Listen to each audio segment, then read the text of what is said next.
Hey, all, Scott Horton here. It's always safe to say that one should keep at least some of your savings in precious metals as a hedge against inflation. And if this economy ever does heat back up and the banks start expanding credit, rising prices could make metals a very profitable bet. Since 1977, Robertson Roberts Brokerage Inc. has been helping people buy and sell gold, silver, platinum, and palladium, and they do it well. They're fast, reliable, and trusted for more than 35 years. And they take Bitcoin. Call Robertson Roberts at 1-800-874-9760 or stop by rrbi.co. All right, y'all, welcome back. So that was cool. That was David Stockman, and I kept him through the break, and then I kept him a little over the top of the hour there, and then finally I had to go, man. But I'm going to have him back on the show. I'm going to read that book, too. One of these times, I'm going to take a month off when I win the lottery or something and catch up on my book reading. I swear. Anyway, that whole thing will be at scotthorton.org soon. Next up today is our good friend Gareth Porter, the Martha Gellhorn Award-winning journalist for Interpress Service and TruthOut.org and author of the book Manufactured Crisis, The Truth About the Iran Nuclear Scare, and good friend of mine and the show. Welcome back, Gareth. How the hell are you? I'm fine. How are you doing, Scott? I'm doing great. Thank you so much for doing the journalism that you do and showing up on the show to talk about it, too. I appreciate it. Glad to be back. All right. U.S. demand for deep centrifuge cut is a diplomatic ploy. Now, I guess I don't do this often enough. I should preface this conversation with, hey, everybody, listen up. This is really important, even though it sounds boring and technical. This is about one of the most important issues in the whole wide world. Not that it's a real issue. It's a manufactured crisis. However, there is work being done right now to put this manufactured crisis behind us, and whether that can be accomplished or not is huge-mongous. So it's really important. So now we're going to listen to Gareth Porter explain about U.S. demand for deep centrifuge cut is a diplomatic ploy. Please do. Well, you know, the first point I want to make is that this article represents certainly a partial change of interpretation on my part of what is happening in the talks. I mean, I certainly began the last few weeks with the assumption that the Obama administration was serious about the idea that it had to have a lengthening of the so-called breakout period, meaning the time that it would take Iran to enrich enough uranium at low levels so that they could to enrich enough uranium at weapons-grade levels so that they could build one bomb.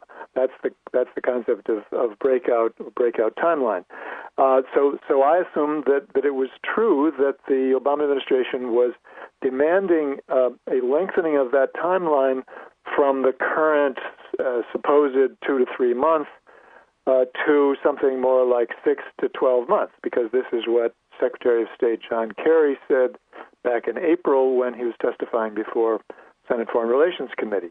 And there are other leaks, I should say leaks, but you know there was an article by Robert Einhorn, or more than one piece by Robert Einhorn, which made the same point. And the point of all this was supposedly that the Iranians are going to have to accept a deep cut in the number of their centrifuges, because that would be necessary in order to lengthen that timeline.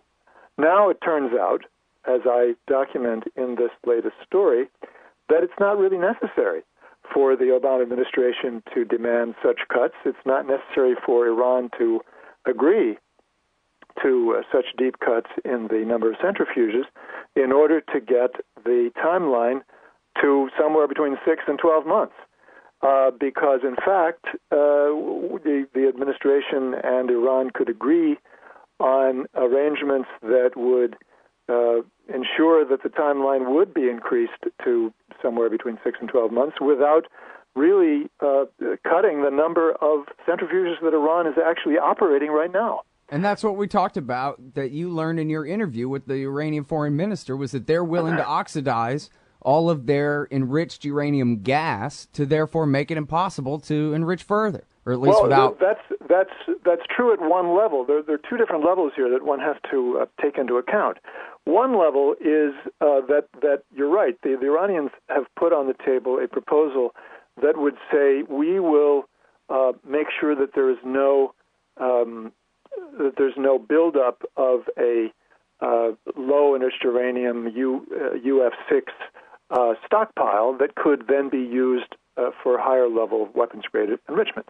And that proposal would indeed have the effect of making it possible for Iran to maintain a higher number of centrifuges. But beyond that, we now know that that the calculations that would have been available to Secretary of State John Kerry and the Obama administration when they were making decisions on these negotiations would show that all they had to do was to reduce the stockpile to a level of like 1,000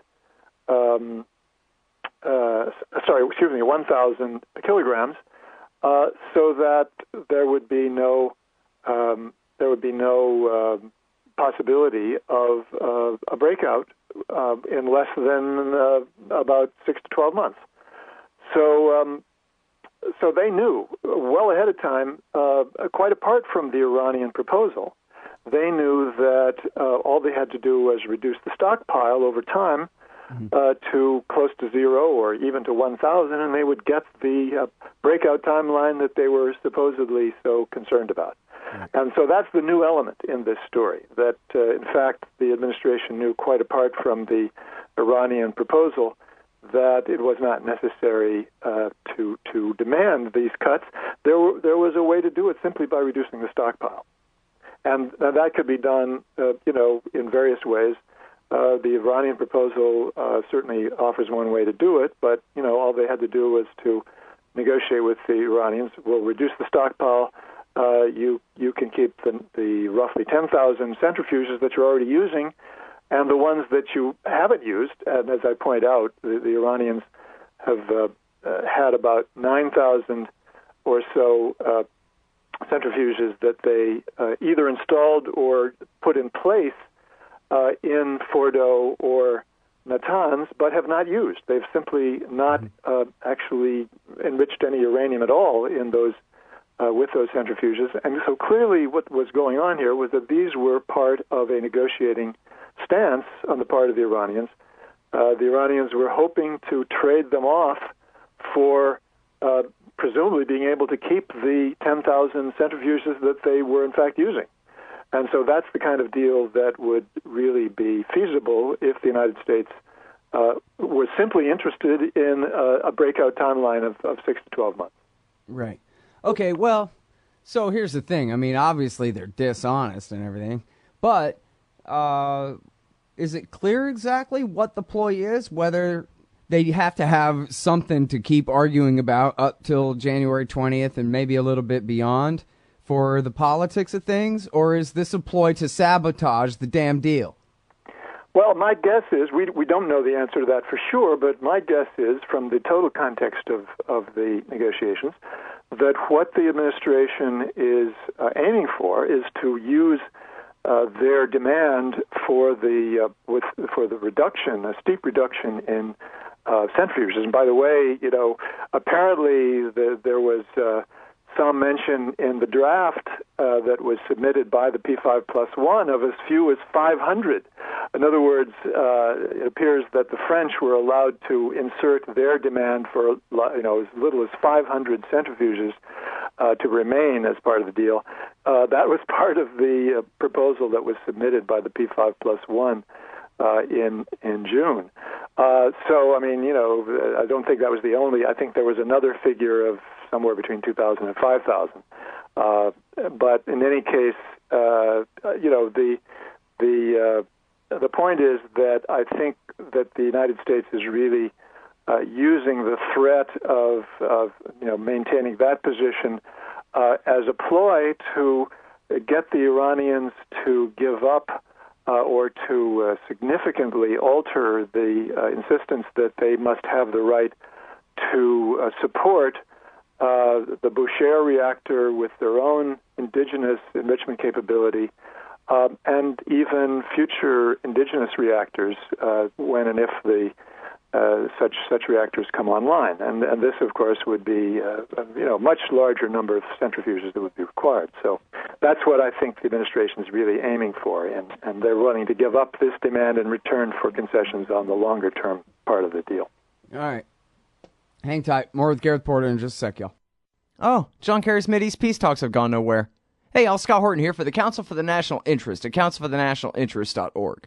U.S. military and financial support for Israel's permanent occupations of the West Bank and Gaza Strip is immoral, and it threatens national security by helping generate terrorist attacks against our country. And face it, it's bad for Israel, too. Without our unlimited support, they would have much more incentive to reach a lasting peace with their neighbors. It's past time for us to make our government stop making matters worse. Help support CNI at councilforthenationalinterest.org. All right, y'all, welcome back to the show. I'm Scott Horton, and this is my show, The Scott Horton Show. And I'm talking with Gareth Porter from Interpress Service, IPSnews.net, author of the book Manufactured Crisis, where he completely and totally debunks all the hype about Iran's so-called quest for nuclear weapons that never did exist. Manufactured Crisis. And anyway, so this article is called U.S. Demand for Deep Centrifuge Cut is a Diplomatic Ploy. And the point being, they don't need to cut down their number of centrifuges that they have so much as they need to use the uranium they've enriched, go ahead and convert it to fuel rods and start putting it to use and reduce the amount of the stockpile down to make it where it's the same difference. If the question is, how long would it take them to have enough 90% uranium to make a nuke? And that would be supposedly a year is what's tolerable. And you're saying they could have it either way, and they've acknowledged that they could have it either way. And so their insistence on the destruction of all of these extra centrifuges, you're saying, is really a sticking point that the Americans are sticking to unnecessarily, and they know it.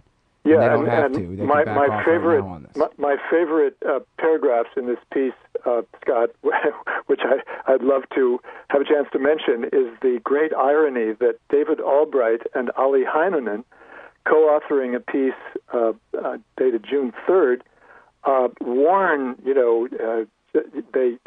They're terribly eager to warn the American people against any deal that would trade off reducing the level of centrifuges in return for reducing the level of the stockpile of low-enriched uranium. But in the process of doing that, they actually admit precisely the case that I'm making in my piece, which is that even if if the stockpile were reduced to zero, they would have well over a year. But even if it were reduced to, if it remained at 10,000, I'm sorry, I think I got it mixed up there. So 1,000 would be 6 months, and zero would be closer to a year. So that's what they have admitted in their piece, warning against precisely this kind of a deal. I thought that was a great irony. Yeah, that's funny. Well, and they'll get away with it too, except where you're concerned and me here. All right, and now, let me ask you this about the politics of it. And I know that's not exactly what you're focusing here on, what they say in D.C., but are you qualified to answer? Do you think that is the proverbial Council on Foreign Relations still behind this thing or not? I mean, is the American foreign policy establishment, are they nodding at each other and saying, all right, we should go ahead and go through with this nuclear thing? Or is it really just another screw job like 2005? Well, I don't think that there's a complete consensus by any means, but I think that that most of the Council on Foreign Relations people are saying, yeah, we can have a deal here. To some extent, I think they don't understand what's really going on at a technical level in the talks. Well, is the deal an end in itself, or are they, like me, saying we could get this issue out of the way so we could have a little bit, maybe more normal relations with Iran in the future, even in the long term? I think it's both a desire for some calm in the relationship, and it's also a matter of recognizing that if they don't get a deal, that the cost and risk are going to be high. I mean, in other words, this is not a costless option at all.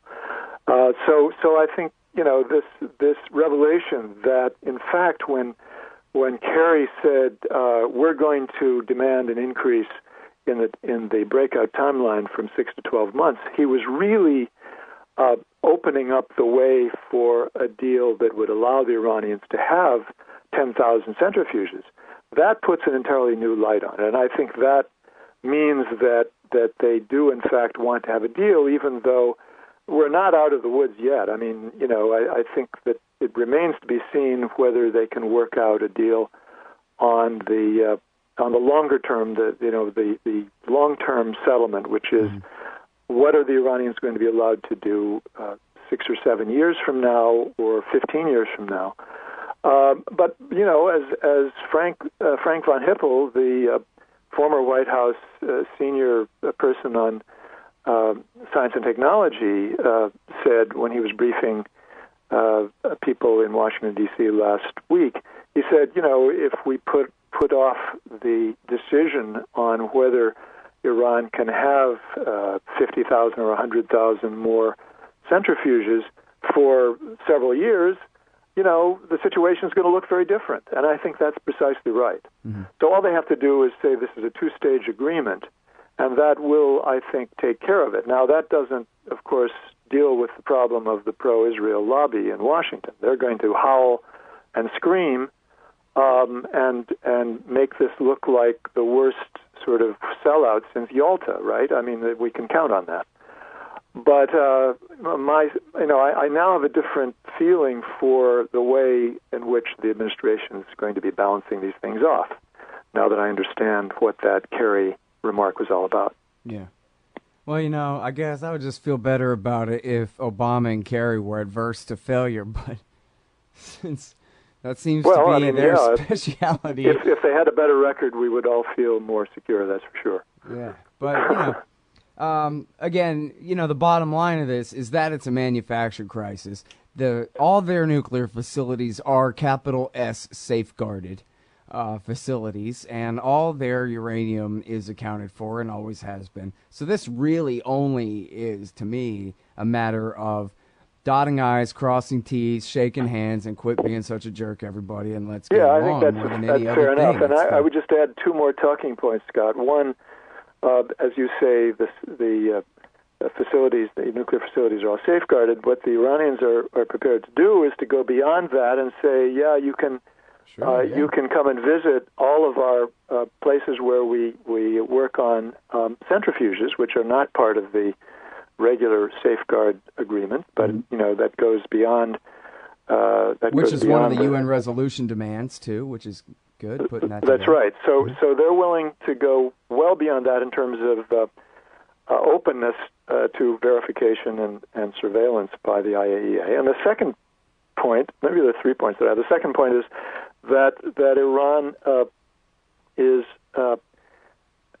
not going to clearly, regardless of what the breakout time is, they're not going to declare to the world, okay, here we go now, we're kicking out the IAEA, we're going to pay no attention to them, we're just going to start taking the low-enriched uranium out of the safeguarded facilities and take it into some secret place where we will start to enrich to weapons-grade levels. It's the stupidest thing imaginable, and it has been called stupid by both people who are more reasonable, like Jim Walsh at MIT, and people who I think that are not so reasonable, like Gary Seymour, who was he was an extremist in his view of Iran. His view of Iran is extremely paranoid.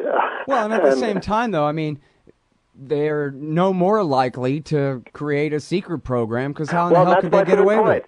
If all the nuclear material is safeguarded, how are they going to divert it without the IAEA being able to say, hey, we can no longer verify the non-diversion of declared nuclear material here? This whole idea that there's a secret sneak out, as Seymour puts it, is complete baloney. It's just not feasible. The U.S. intelligence community does not really take it seriously.